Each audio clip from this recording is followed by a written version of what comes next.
Hi, I'm David Flynn, and Rosemary and I, my wife, are behind Eternal Solar. And one of our flagship projects, obviously, is our own camper. It's an ultralight, and today we're talking about the front-mounted panels, which a lot of people have asked us about. We have two Renogy 175 panels hooked up in series. The sun starts on the horizon, ends up overhead, and finishes on the back horizon. Many of the campsites that we're in, we get a lot of wattage off the top of our camper. But the early morning sun and late sun, we've never really tried to capture.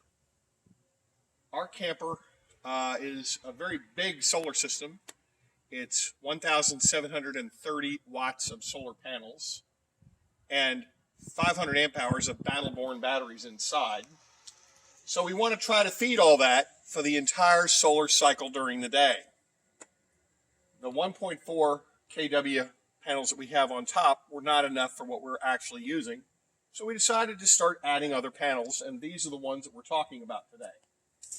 The thing that makes these panels special is that they're the best of breed for any of the panels that are foldable. They're the most expensive, but they have a 5-year warranty. And we've even been able to attach them, detach them, and move them, which is pretty cool. They're not absolutely flush to the camper, and the reason for that is we want a little air between them so that they can stay cooler and work better. When the sun comes up and goes over these panels, they come to full wattage. They really do deliver what they promised. Now, the nice thing about this system is it works with the Renogy 30 amp Bluetooth controller that we have inside, which is an MPPT controller, and that tends to get a little bit more than the pulse width modulation controllers that a lot of people use on single panel sets like this. Our camper has two controllers at this point, a Midnight Solar for the big array on the roof, which is 4 times the size of this array here. We have a smaller 30 amp lithium specific MPPT controller inside.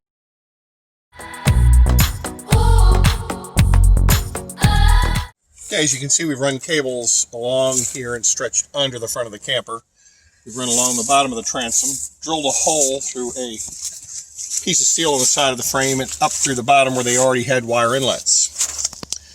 We have a Rover lithium controller here that's for 30 amps, which is as much as these panels are ever going to put out at any given moment. And we have 30 amp breakers above and below, but in the upper right hand corner, you can kind of see it there behind. That's a Bluetooth transmitter. And the nice thing about that is that you can pick it up on your phone. Now, the cool thing about this setup is that we can see everything that the panel system is doing in front. In series, the combined voltage is 44.5 volts, and it's putting just 0.04 amps into the batteries because they're fully charged at 14.2 volts.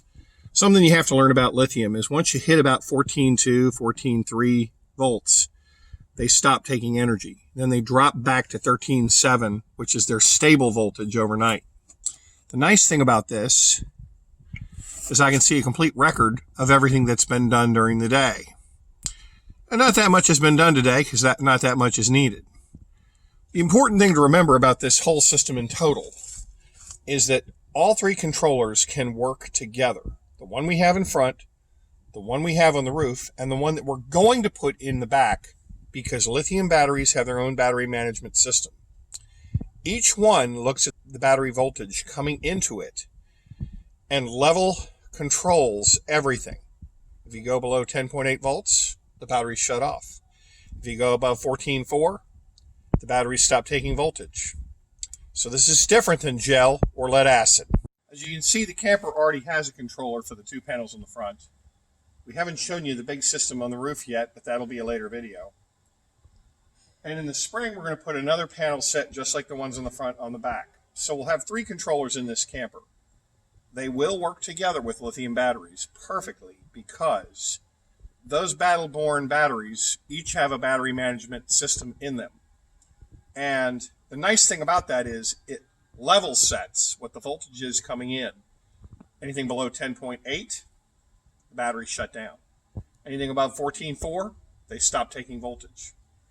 So I can have separate connections all the way along the parallel line where I'm adding voltage. And the nice thing about my batteries is, being lithium, is that I can hit them with everything I've got at 1 o'clock in the afternoon, and they'll take it. Unlike the gels and others, where you're boiling away water, you don't have that problem with this system.